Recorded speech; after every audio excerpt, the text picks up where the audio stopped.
1. Since we moved into our apartment several years ago, I have noticed a few odd happenings. Sinks have turned on when no one has been in that room, and every now and then, a door will shut. We are in a newer building with no drafts and good plumbing. I can overlook these things and explain them away to my kids. It's just the three of us here. But about 2 years ago, I had an experience that has had me sleeping with the light on in my bathroom ever since. I woke up one morning at around 6 a.m.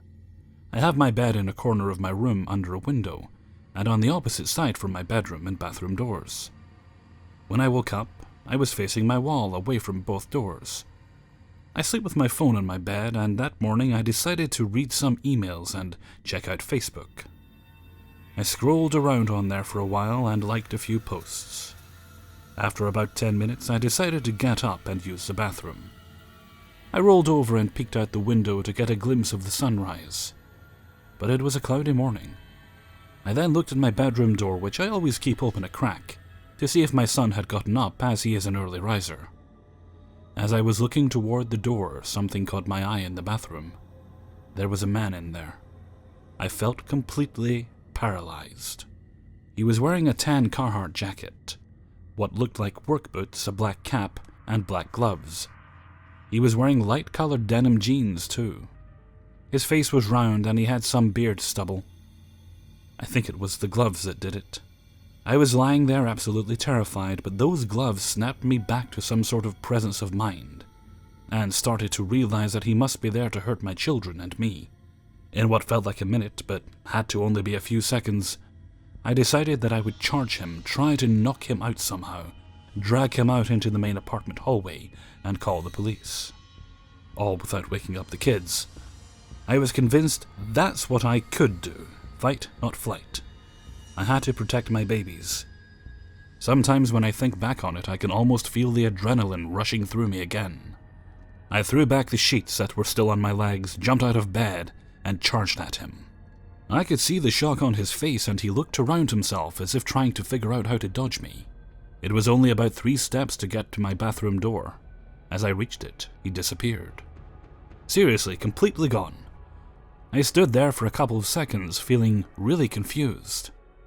I looked behind the door and in the shower, but there was no one there. Then I really started to panic, and I flew out of my room to check on my children. They were both still sleeping, and just fine. I went back into my bedroom and looked around everywhere. Closet, under my bed, behind the doors, and in the shower again. I then searched the entire home and, of course, found nothing. I went back to my room and sat on my bed for a while to think about what had just happened.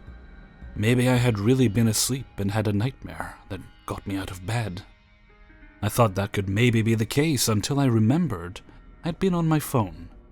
I double-checked it, and sure enough, I had read emails and liked a few posts on Facebook, ones that I could not have seen the night before. When I tried to go to sleep that night, it was really difficult. I was scared to even look at my bathroom. I've tried to sleep with the door shut, but that made it worse. I did sleep with my bathroom light on for a few nights until I bought a nightlight. I never did see him again, and nothing else out of the ordinary happened here for several months after that. No, I never told the kids about it. And it was nearly a year before I told anyone about it at all. It happened over 2 years ago, but to this day, there are nights when I don't want to look toward my bathroom, in case there's someone standing there. 2. My mom was 16 at the time, which makes this story set in 1988. She was visiting her great-grandma and other relatives with her mom and siblings in Copperton, Utah. While they were there, they went by the BYU campus in Provo for the day. And while she was there, she ran into an old friend from California, who invited her to a dance that night. After spending the day in Provo, they went back home, and later that night my mom drove the family minivan by herself to the dance. Provo to Copperton is about a 50-minute drive, give or take a few minutes. And back then she didn't have a cell phone she could pull up Google Maps on. She got there fine and had a great time. But when she left, it was around 11 to 12 at night. Anyone who has driven through Utah at night knows that some of the roads can get really dark in the middle of nowhere.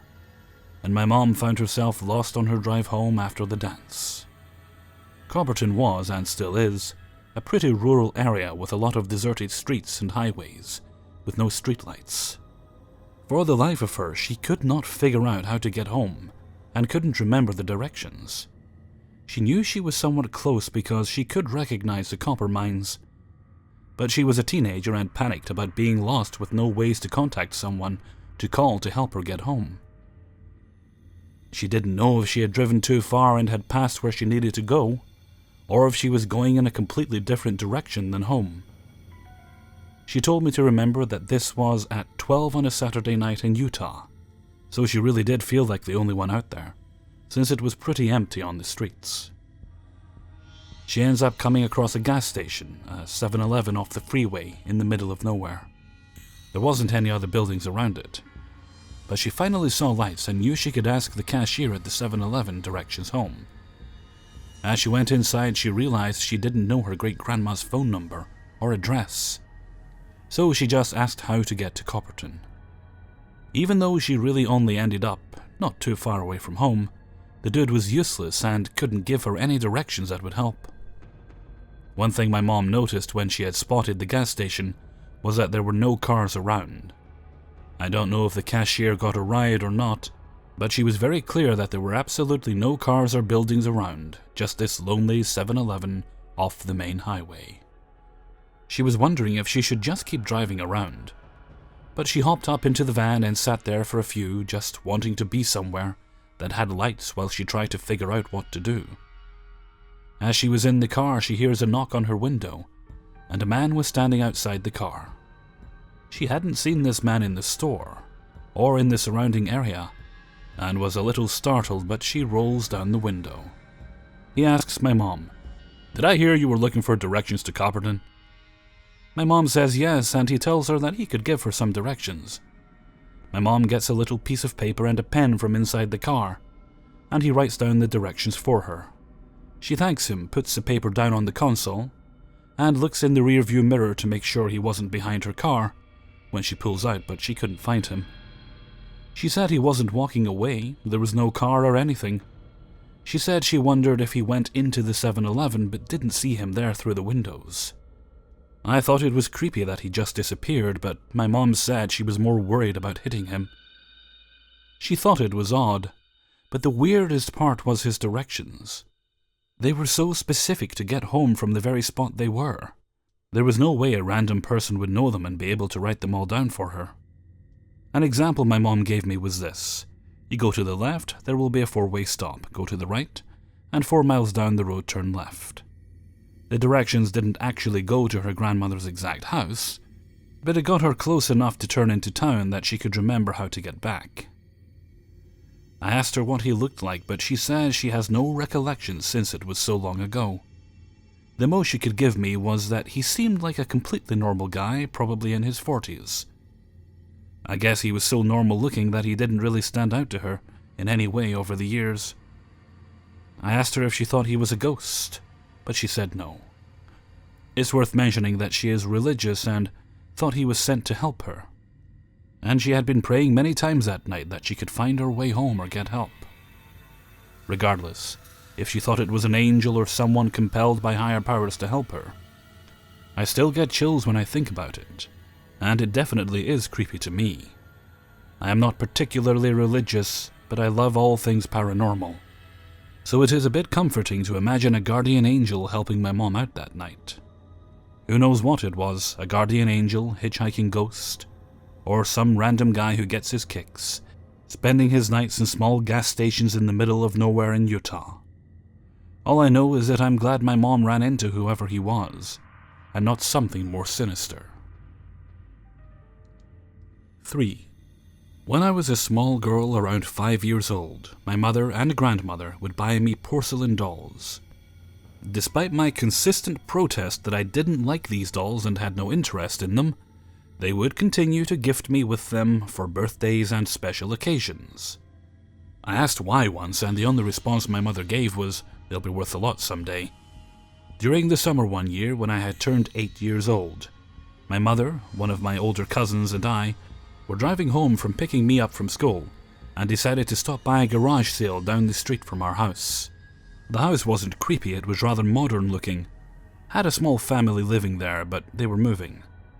Anyways, my mother and cousin wander off looking at some clothing, leaving me to look at the toys and games. Since I had just gotten a Game Boy Color, and they had games for it, I was itching to get a few. I picked out a few, I think Kirby and a Pokemon game. I can't remember which, but I begged my mom for $8 for them. I hadn't noticed my mom and cousin had bought something beforehand, until we got home and I noticed my cousin carrying a paper bag. Not carrying by the handles though, thinking back, it looked more like she was cradling it. I asked her what it was and her eyes lit up, almost like she was dying in anticipation the whole time for someone to ask. She quickly pulled out an Anne of Green Gables doll. She called her Annie, and was attached to that doll from the moment she got it. Which was strange. My cousin's feelings towards dolls have always been the same as mine. We found them disturbing, to say the least. But suddenly she was stuck to this doll like glue. Wherever my cousin went, Annie did too.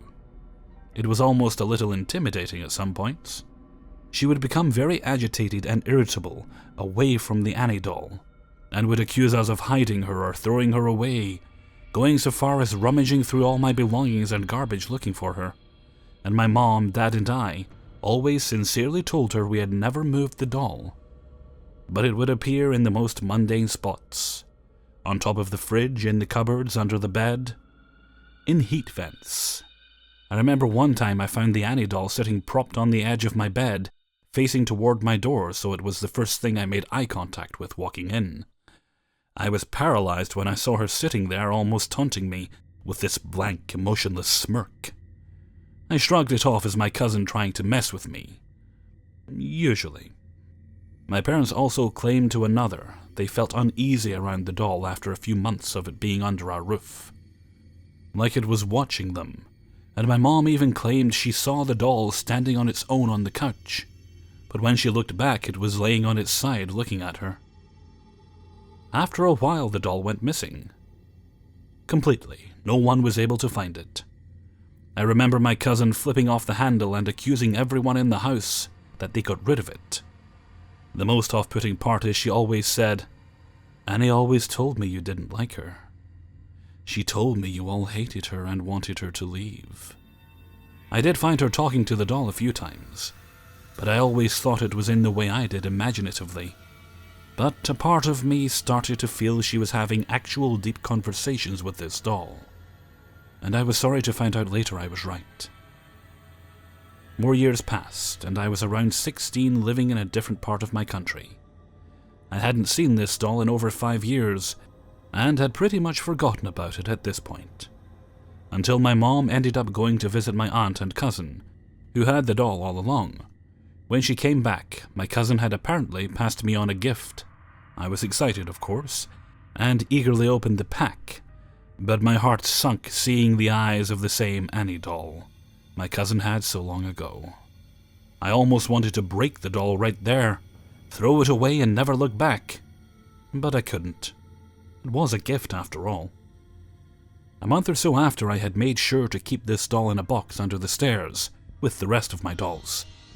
I hardly went to the basement anyways, so I never really felt too bothered by it, until it started moving around the house. I'd find her in my room, in my parents' room, the kitchen, living room, all in really odd spots and angles, always making sure to face the way you were walking in. It was intimidating, and you were always feeling a little on edge, because you'd never know when she would turn up. A few times when I was alone, I could swear I heard my name being called. Softly, almost in a whisper. But I ignored it, always reminding myself I was alone, and had no need to be curious. The worst memory I have is the last month I had ever seen her again. My dad and I took a trip to visit my long-distance boyfriend, who I hadn't seen for a while, and escaped the trapped feeling I had become so used to feeling for a while. But when we came back, we were informed that while we were gone, our house was involved in a robbery and arson, and we could go in and look but couldn't stay. My dad didn't want to. He was very torn. It was the first time I ever saw him cry, honestly. And it broke me.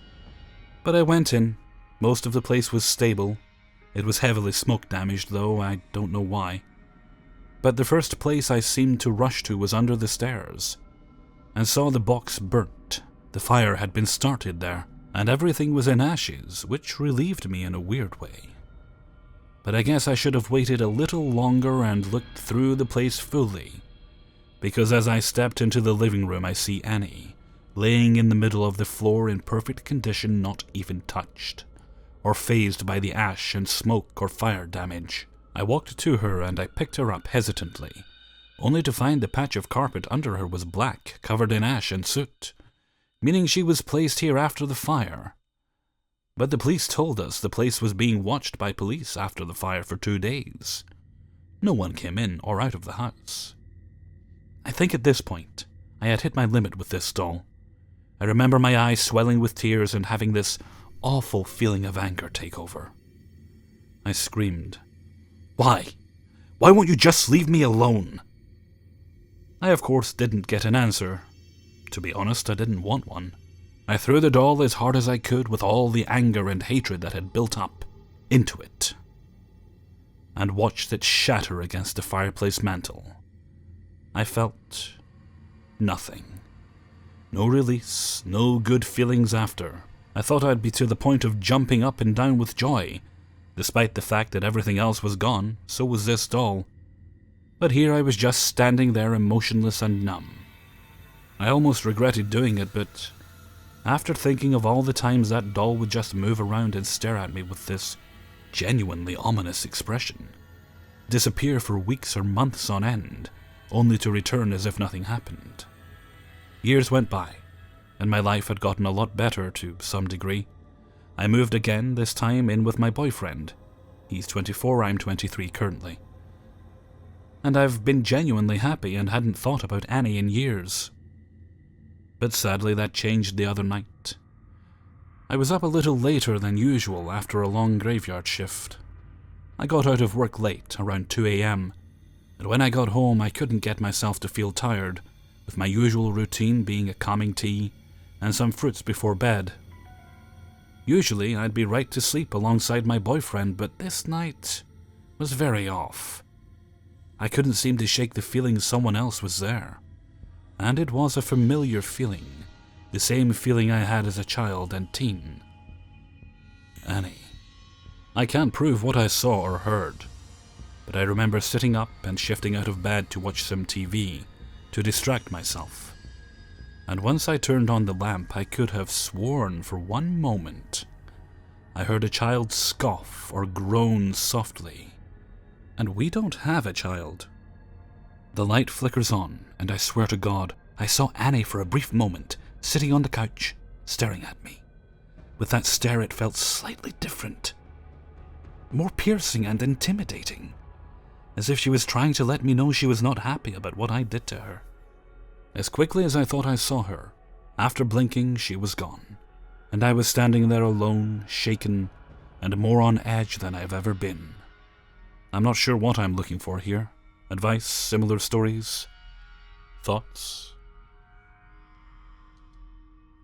4. A little background information. When I was little, I moved a lot, even to different countries, and I've always liked the paranormal. Mostly when this all started. I've never been a complete believer in the sense that even when I was 7 years old, I would always think, okay, that could be a camera trick or dust, etc. And if it was convincing enough, I would think, maybe it is, but I couldn't completely say it was. I liked watching mystery or ghost myths documentaries on Discovery Channel, even if I knew it was for pure entertainment. Back to the point. It all started when I moved for the first time when I was about 6 or 7. It was an old house, maybe from the 70s or so, big yard, and the house wasn't huge but comfortable for my parents, myself, and my brother. The second floor had my brother's and my room, but when you got up the stairs there was a room, or maybe more like a landing, where there was doors to each of our rooms and doors to our closet, but plenty of space to play and chill, important for later. Before moving I've never felt anything in my life, no weird sounds or feelings, but this house scared me. I never really saw anything, but I'd get flashes in my head when I would look into my parents' room, near the stairs, or the basement door right in front of the stairs, of a child, a little blonde girl with brown eyes in a dress or sleeping gown. I remember even asking once, "Who are you?" But I never got an answer. I was scared of my room. I couldn't sleep alone, and I'm embarrassed to say, until I was 13 and we moved. I'd sleep with my mom in her bed until my dad came to bed at like 1 a.m. I always imagined but never saw a tall, dark man who would stand in my doorway waiting for me, but he'd never come in. I'd sleep with the light on and my back to the door. I was once in my parents' bedroom that had a TV, just chilling, watching Animal Planet, and all of a sudden the light next to the bed turns off. I hesitated and felt a really bad gut feeling, like that wasn't normal. It didn't just die out. I heard the click to turn it off. It was like a switch that you turn to have 3 settings: bright, really bright, and off. I waited for the TV to turn off thinking it was electric, and when it didn't, I left crying to my mom. She came back and the light turned back on. My mom calmed me down and I thought, and still think, maybe it was just my overactive imagination. Another instance was when I woke up at 3 in the morning thinking that I had to tinkle, but even after 10 minutes of sitting on the toilet and nothing, I asked my very half-asleep mom if I could go watch TV until I fell asleep in the living room, and she was fine with that. Our living room was kind of sectioned off by the sofa, so when you sat down, behind you would be the entry to the house, and then an extension to an office. All open. Well, I could feel someone watching. I was scared shitless. Then I heard boots, heavy boots, upstairs. I could even see them in my head, dark, dirty, and scratches. It was slowly walking from my room towards the stairs. It stopped right in front of the stairs, and I half expected my brother to come down from his room. He never did. I was still skeptical. I went upstairs to my brother's room to see if he had woken up, but no. That's when I knew it wasn't that. I ran downstairs and turned on all the lights in the living room and watched TV. I could still feel him staring at me. I didn't sleep. I had a recurring dream when I lived there. It's weird, so bear with me. I was in my living room next to the stairs, my mother's bedroom and the basement door. It was like a game show where I would look at things from around the room and say its name to get points. The last place I would look would be my mother's room, where I say she because it was a woman, and in my dream I just thought it was my mom but was never sure. Looking through a little crack in the door, smiling, "You've won." This would continue until my entire house was in flames. The walls were crumbling almost flesh-like. I'd look over to my mom, and she had a more sinister smile and her face was burned, bleeding and almost charcoal. She'd open the door a little more, but before I could see her entirely, I'd wake up sweating.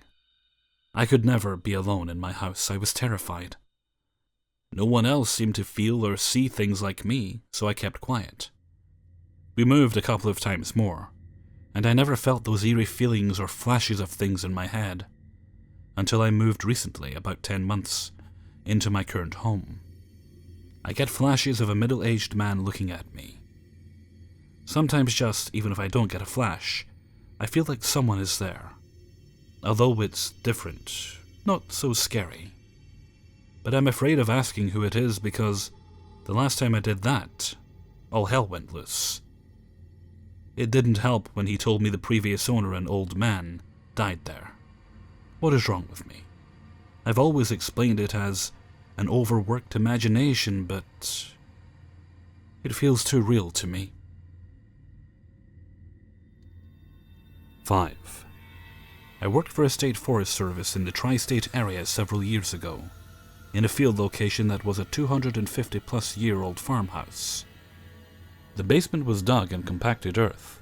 There were large fireplaces in several rooms. A few still even had pothooks in them for heating water or cooking. There was one bathroom that had been installed in the 1940s. Prior to that, there had been none. The floorboards were wide slats of pine, and you could see the hand-forged nails holding them in place. In some areas they were far enough apart that you could shine a flashlight down through the crack and see the basement floor. Mice and camel crickets were common.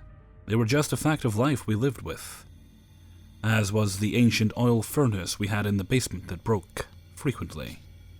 In the winter, another odd fact was that down in the dug earth basement, in the farthest, darkest corner, there was a dark room for developing film. I never ventured into that room. It bothered me. I'm going to recall as many of the events as I can remember in a loose timeline. Because it's been 8 years since I worked there, the timeline is not exact. I always felt watched there. It was a constant feeling that remained until I got in my car to leave at night. There were often strange smells, sometimes like rosewater and oranges, that had warm associations, but sometimes like rotten garbage, even when no trash was present. There was a kitchen that had been slightly modernized. On at least 2 occasions, all the cabinet doors would be shut in the morning, and then as I was upstairs working in my office, I would hear them all open, come down the back stairs, servant stairs, and find them all wide open. The moment you walked in the door in the morning, it was as if you felt eyes turning on you. Our one secretary dealt with this by very loudly announcing, "Good morning," to all the existing inhabitants. She was often the first one in, and said she didn't necessarily feel threatened, but if she started hearing too many noises upstairs while she was alone, she would say out loud, "Y'all know I don't want to be hearing this. I don't mess with you, so come on, and don't mess with me." And she said on some occasions it would stop. Not always. The first time I remember seeing something physically, I usually hear and see images mentally, not with my physical eyes, was when we had meetings going on downstairs, and I ventured upstairs to fetch a chapstick out of my bag. My back was to the main hallway, and all of a sudden, I heard sets of footsteps rush past me. I turned and saw 2 shadow people, one shorter than the other, flash down the hallway and into a back office, making footsteps the whole way. On another occasion, concerning footsteps, our secretary and I were in the office on a winter morning, just the 2 of us, and the heat was broken, again.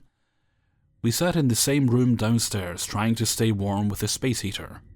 We couldn't use the fireplaces, they were shut, and full of who knows what after decades of non-use. We were laughing and talking, and all of a sudden we heard very loud boot clumping steps run from the downstairs foyer, up the main stairs and across the hallway upstairs, directly over our heads to the opposite side of the house. We looked at each other and paused. But at that point, we had been used to these kinds of shenanigans, and felt if we let it bother us, that wasn't the best scenario. We lost 2 cleaning people. In the evening after the few of us had gone home, we never had more than 6 people in the office, and that was on a busy day. We had a cleaning service come in to vacuum and try to help us out with the pest issue by assuring the trash was taken out, etc. Each night the cleaning man was to fill out a journal that was left on my boss's cabinet to tell us what he did. After he had been there a while, he told us in the journal that he heard his name being called while he was using the vacuum. This happened multiple times. He would turn the vacuum off and it was silent. Finally, I guess he was brave, he said he knocked on the wall and first nothing happened. Then he knocked, shave and a haircut. And there was a response of 2 knocks. He quit. My boss had a bad habit of working later in the house after dusk, and I would sometimes work with her, but we would never stay past 6:30 or so. It just wasn't a good idea. It was as though that was the house's time, and we didn't want to intrude on that, like a mutual respect. I know that sounds strange. Before she started putting a cap on her evening hours, one night she was working alone at her desk, facing out into the hallway, when she saw a very tall shadow person pass by the doorframe, slowly, not running like the ones I saw. She said it had to be 7 feet tall. It scared her badly. On another occasion, she was working late, and a giant blue orb about the size of a soccer ball with electrical-looking energy coming off of it, went down the same hallway past her door, and crashed into a metal file cabinet we had at the end of the hallway, or did it intentionally to make noise, who knows. On yet another occasion, this was in the afternoon, she was working on a project in our large meeting room, which had likely been a dining room at some point. Was engrossed in what she was doing, oblivious to her surroundings, when she looked up and locked eyes with a dark-haired man who looked to be in his mid-40s, in 19th century dress with grey eyes. She said he looked as surprised as she saw him as she was to see him. As she saw daylight pass through him, he turned to go toward the main stairwell and disappeared. She yelled out, understandably startled, and the secretary and I came running to see what was wrong. None of us saw him again, though we did give him a name based on what we knew of the house's history. In retrospect, I am not sure the name was correct, but we tried to be respectful. In that same room, I was simply passing through one afternoon when I mentally heard a woman's voice say with great agitation, "This is my house!" A tired old trope, I know, but there is validity to it when considered in the context that when a canal was being dug in the 1830s near the property, the state was purchasing tracts of land from residents in order to make room for the canal. Later in the 1960s, the state began purchasing large tracts of land in order to preserve them as state parks, one lot being where the house is located. I began leaving a recorder running overnight in different areas of the house, and there were 2 rooms where I recorded the most. One was in the oldest section of the house that was once a family room, and the other were the servants' bedrooms upstairs, one of which was my office. I should note that this house is located in a very rural area. There is a canal nearby that is now used only for recreational kayaking and fishing, and a series of hiking and horse trails, but no city sounds or noise interference from neighbors. When I left a recorder downstairs in the family room, on multiple occasions, I would play the recorder back the next day and capture beautiful piano music. It sounded faint, but clearly audible. Classical music. We also experienced the scent of fresh pine in this room for no apparent reason, over and over again. The other, far less happy sounds were of a gruff man's voice and the sound of at least 2 children crying. I could never make out what the man was saying, and would be taking a guess as to what the children were saying, but it always sounded like, "I want my mommy." This is the most troubling memory I have of the house. No one likes to think that children suffered. I began going to the local Hall of Records for the township and doing some research, which was a great experience that I highly recommend, on the deeds and wills associated with the various individuals who had owned the house through the generations. Most were handwritten and spoke of chain as a length of measure, and stone markers or rocks marking where land boundaries were. I found out the names through to the most recent family to live in the house in 1967, who by then was renting it from the state. One particular family had been on the property for nearly 100 years, and had a chance of finding a living relative. I did, and contacted her via email to ask if she would like to visit the house, and she did. She was in her late 80s, 88 I believe at the time, but was a cousin of the family who was still living in the house in the 1930s, and visited frequently as a child. Her mind was clear, and I asked her if the family room is where they would set up a Christmas tree and pointed to it, and she said yes. She knew that I had been doing some research on the house, and I asked her if her uncle, who lived with the family, but was unmarried and died in 1950 or so, played the piano, and she said yes, that he played beautifully. She was a child, a young teen there in the 1930s. I didn't want to trouble or scare her with the details of what had been going on in the house. I just treated it like a nostalgic event for her. This obviously doesn't explain all the other myriad events in the house, including apparitions in clothing from different time periods, but it explained and verified 2 small pieces of the puzzle. We continued to have experiences there, such as 2 young men we hired to repair flashing on the roof, and they continuously blamed each other for tools disappearing and reappearing in strange, unrelated places. We had to do our own cleaning because we couldn't retain a cleaning person. On yet another occasion, we had a visitor use the bathroom where there was a slatted door closet facing the toilet. As she did her business, the closet door began to shake violently, and the doorknob rattled violently, as though something were trying to escape from inside the closet. She was so horribly scared that she jumped off the toilet and pulled her pants up without even using any toilet paper. It was often mischievous, odd behavior. A few years later, we lost funding, and I had to move on to a different job. But I still see the house when I'm doing extensive bike rides in the area, or the canal towpath. The house as a field location also lost its funding, so it's been vacant for some years now. Hey everybody, Hellfreezer here, and thank you very much for listening to 5 True Paranormal Stories, episode 74. Thank you very much to everybody who allowed me to use their stories in this video. Okay, I'll keep this outro brief. It is Friday after all. I hope you all have a nice weekend. Personally, I'm hoping for good weather. I may take a stroll up to the supermarkets, buy some ingredients to make something nice for dinner. If not, I'll just snuggle up at home and try and relax as best I can. And with that, I'm going to head off for now, so until next time, thank you very much for listening, and take very good care of yourselves.